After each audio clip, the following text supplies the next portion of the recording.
The only thing was when I was watching the video for the 80th time today, it just kind of attracted Scott's reaction because he wasn't sitting next to me doing work and he just kind of had the "what the fuck are you doing with your life" face, which I completely agree with him on that.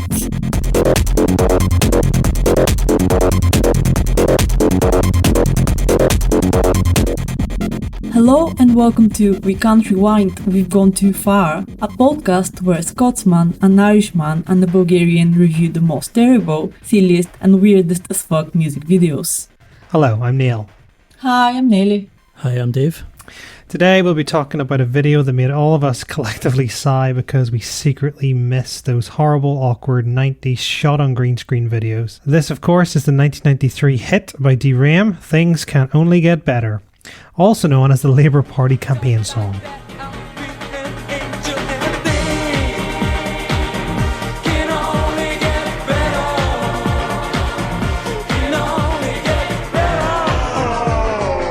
This video, directed by James Lebon, who is 100% more interesting to talk about instead of the video itself, he was a hairdresser for some high-profile people in London, including David Bowie, and then turned film and video filmmaker in London and New York. He would eventually start directing videos for the likes of Kylie Minogue, Right Said Fred, and the video we're discussing today. He was known as the person you go to as you're starting out to get cheap, stylized videos and get your name out there, which begs the question, what were Ream looking to stylize here? Yeah, the style is definitely subjective, I think. I was trying to actually find if this was the norm for 1993 music videos, and I think a lot of them were kind of on the fence of making, from what I can find, like narrative style videos where they don't have the bands, they have people doing something almost like a film, but nowhere near as good as a film.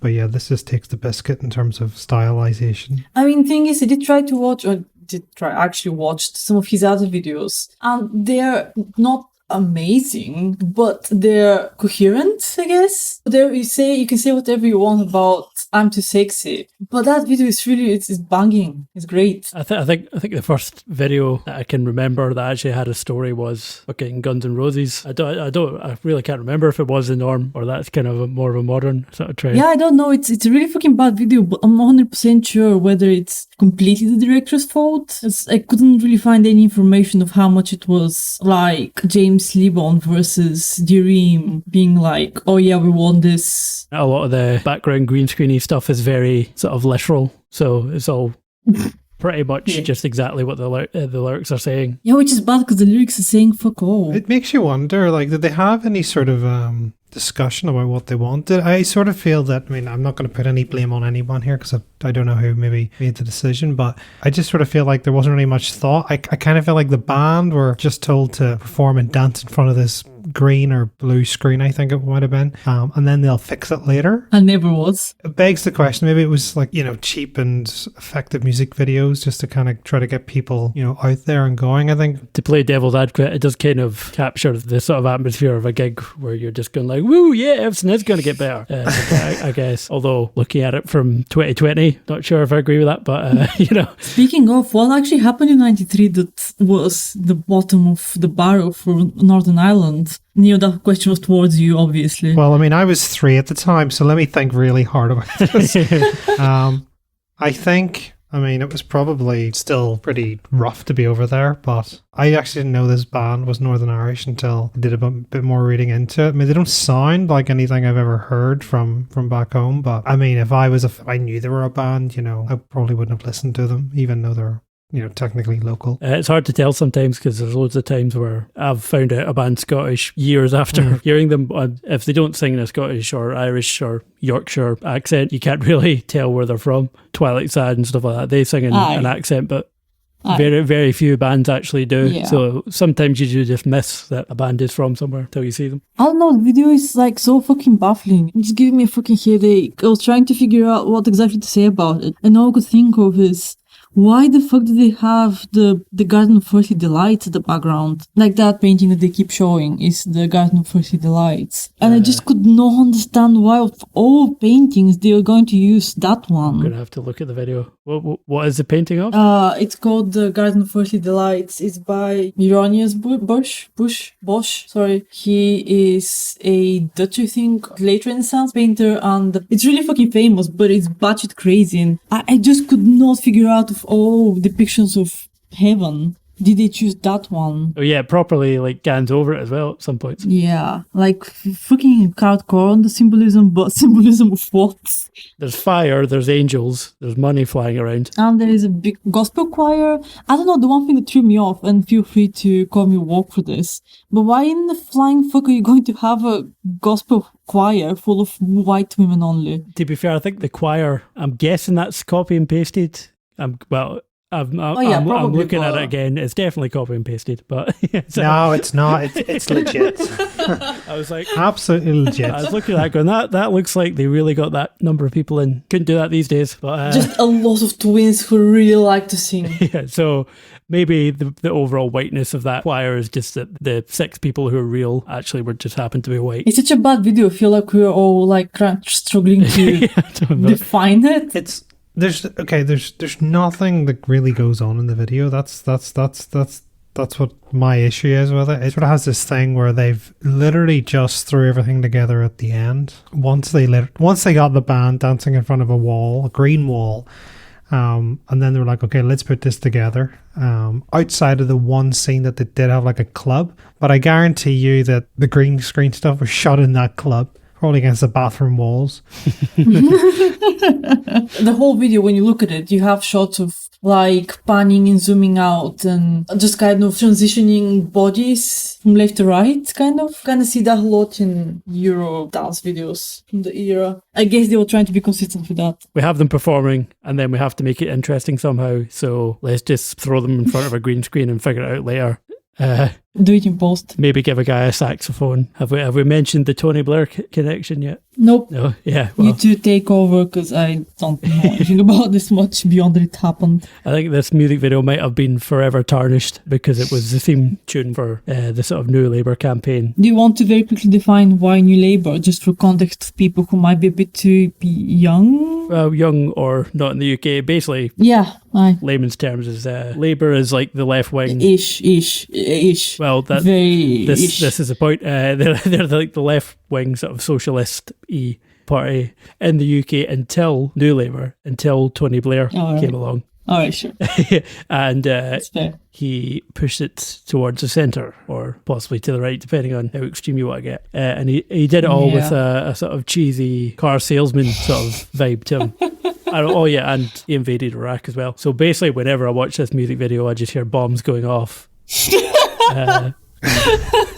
That's one way to put it. It's like a Vietnam flashback. I think for the outro, you should just have the song with like just a position with like bombs exploding. I can make that happen. And in his defence, I would take him over any of the current lot any day. But he was still bad in his own special way. I wonder how Ream, however you say it. I wonder how they felt about being used in a political campaign. From what I know, they weren't very happy. I mean, I'm not sure what the Northern Irish feeling towards New Labour was late 90s. Northern Ireland has its own sort of political stuff going on, so the whole New Labour thing, I don't think really affected it or impacted it in any way. Well, it did in some way, but not as much as it did in the mainland. Like, I can't really personally remember anything outside of, say, John Major and Tony Blair when they were starting to come into the political spotlight. Outside of just what was being broadcasted on the evening news, but I was too young to really care at the time. So I honestly don't think there really was much thought about it.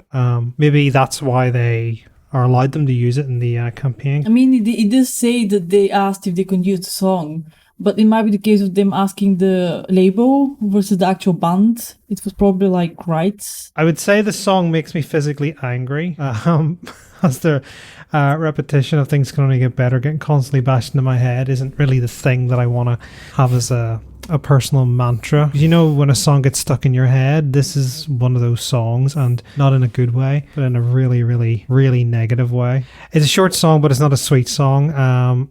Could be shorter. I kind of feel that the band members don't really even want to be involved in it. Going by the sort of vibe of the video, I sort of feel that they sort of let out a big sigh whenever they were told, yeah, we're shooting a music video and it's going to be against this green screen. It's cool, everyone's doing it. Everyone flail your hands. I was trying to find other music videos from 1993, and the only one I could find, which actually done a better job, was Proclaimers. I Would Walk 500 Miles. Now, the green screen in their video was only them, literally them doing the chorus or whatnot. It wasn't fancy, wasn't technical, but it definitely looked a hell of a lot better. It didn't look like a rush job. 500 Miles is arguably a much better song, not because it's actually a better song or a good song, but it's... I feel attacked. No, I love the song, but it's not a good song, if that makes sense. Yeah, fair enough. Like, I love it. Like, I wanted it played on my wedding and my funeral, but it's not... It's not a good song. Okay. Come to your funeral party. Okay. I know. It's gonna be a banger. Like, yeah, I would agree with you, Nelly. It's not a bad song, you know. I wouldn't choose to listen to it. It's the sort of song, if it comes on, you're just like, hey, you know, it's a bit of fun. It's not bad. But when this shit comes on, you're just like, oh, fuck. You know, I kind of feel, because it's a statement song, right, for what, you know, it's called and what it's trying to say, I think it sort of brings problems into the spotlight, because it's a saying that people say when stuff's not going good. That's a question for you, actually, because Proclaimers, obviously, it gets played at every single, if you're ever out at a function for your auntie's birthday or something, it gets played at every single Scottish function ever. Is this kind of a Northern Irish equivalent? No, it's not. It's really not. Let's just say, for argument case or sakes, yeah, this is the song. This is the song to play at Auntie's Auntie's funeral, at Auntie's birthday party and stuff. To me, there's sort of like visual flashbacks of, you know, moments in time. And like, one thing I really picked up on was, you know, the effect where they're constantly trailing then they sort of catch up with themselves. Like, that reminded me of when Windows desktop, like Windows used to freeze. Oh, God, you're right. And just make that weird distortion of just, you know, dragging. I was like, that reminds me of something, but I can't put my finger on what it was, and that's what it was. Do you know what it also reminded me of?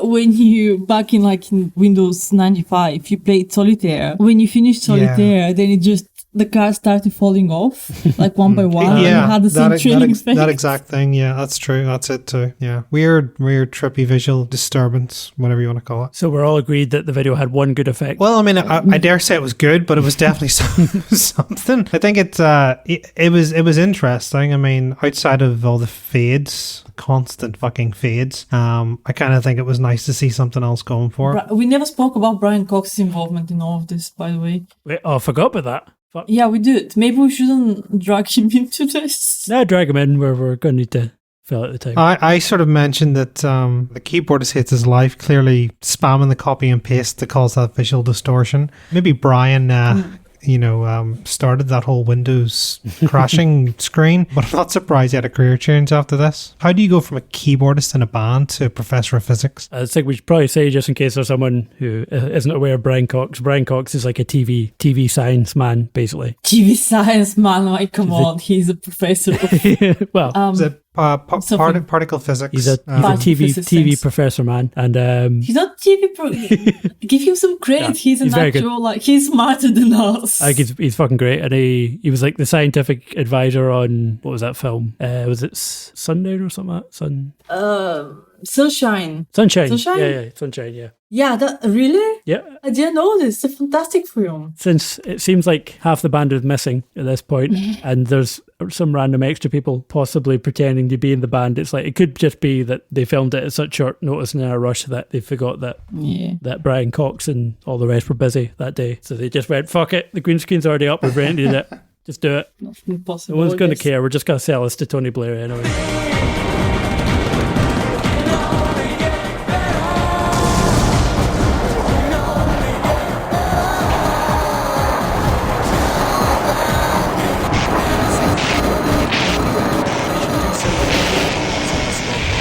Favorite and worst parts.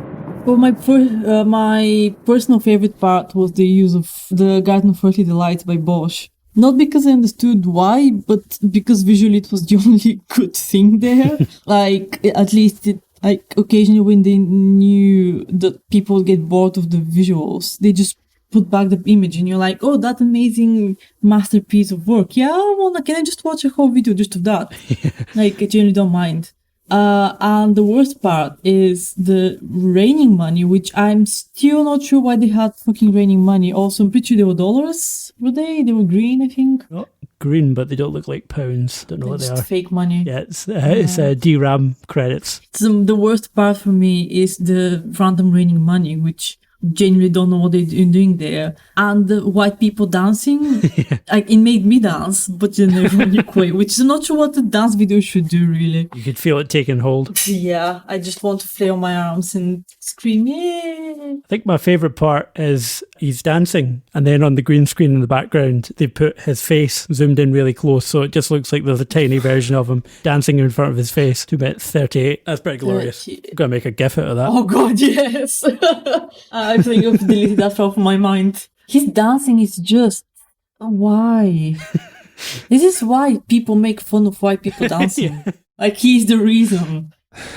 And I'm saying this as a very, very, very white person. They should be making fun of us. And that's your favorite part of the video, right? That's my favourite part. I think my least favourite part is the sort of horde of angels. I don't think they're angels, they're just choir people. Because it has kind of a sort of cultish vibe to it, which is mildly... It reminds me of the Polyphonic Spree, if you ever listen to them. No, really, no. They were a band that would basically dress like that, wear all white, and their thing was that they were a cult, but it was done as a joke. Okay. So, unlike these guys who seem to be taking it seriously. Neil? Outside of the hatred for the entire video, I did find, I think my favourite part was just how creepy Peter was. 16 seconds in, where it's the first time you see him, and he just goes, better, and then fades out.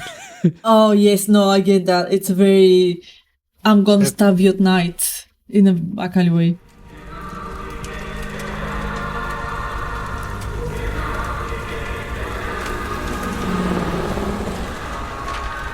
What's your opinion on that song, gentlemen? I don't know. I'm kind of torn on it. The song and the music video, because I think if you heard it sparingly and not like repeatedly played, as I presume it was on the radio at the time, I think it would be alright, a decent sort of listen at first, and sort of same with the video. You could watch it and just go like, oh, it's a nice wee daft video that makes no sense. But it's just upon repeated viewing that it becomes a bit of a hellish nightmare. I'm gonna go an in between on this one. Noish, not sure. Results were non-conclusive. It's not a good video. It's not a good song. It's not hard to listen to, but it's the sort of thing I would recommend to my enemies, because I know it'll get stuck in their head, and I know anytime they hear it, it'll remind them of me. Did you ever hear of that website, sendyourenemiesglitter.com? Yep. Yep. Yeah. It's kind of the musical equivalent of that. Much like Dave, I'm actually, as much as I hate it, I'm going to be on the fence, because I feel this song is sort of a weapon of mass destruction. It's a device for terrorism, and I feel that harmoniously segues into the whole meaning of the song. With all the connotations and hints of in the song that it maybe can tell the future. There could be something there. Maybe that's why Brian Cox was in the band. He's travelled back in time, and he's making some sort of message with it. Or maybe it was a warning. Maybe, Definitely yeah. a Be like, no, it's not going to get better. I am very strong no on this one. Just pretentiously dumb. And the video is, it's not, there's nothing to remember it for, and it's just bad. I mean, it's fun to talk about it and be like, this is really fucking bad, but also don't waste your time. There's other bad things that can actually entertain you. Yeah, it probably comes under in the sort of so bad it's good scale. It's not so bad it's good, it's just kind of bad. Yeah. Unless you're weaponizing it, as we've just discussed. I'm gonna be stuck in my head until the next song to listen to. Anything else we'll add? I'm good. This video doesn't really deserve as much as attention we just spent on it, to be honest. Yep, I agree with that. So, go. What are we listening to next time? I mean, I've not watched them. I don't know the songs, but they just look dreadful. There's a song by Michael Bolton. And it's, Oh god, no. I Love You, But I Lied is the song. I want to check and this. it just looks, I don't know, it just looks like there could be promise in it. It's got a man who's clearly balding, but he has very long hair. And there's horses and fades and... my god, there's fire on the screen with the horses running. Yeah. Let's go for Michael Bolton. I'm all for it. Tune in with us next week when we will be discussing Michael Bolton's I Said I Love You, But I Lied. Goodbye. Bye. Bye. Wash your hands. Stay safe and work from work and home and work, and Don't listen to Boris. and remember, things can only get worse.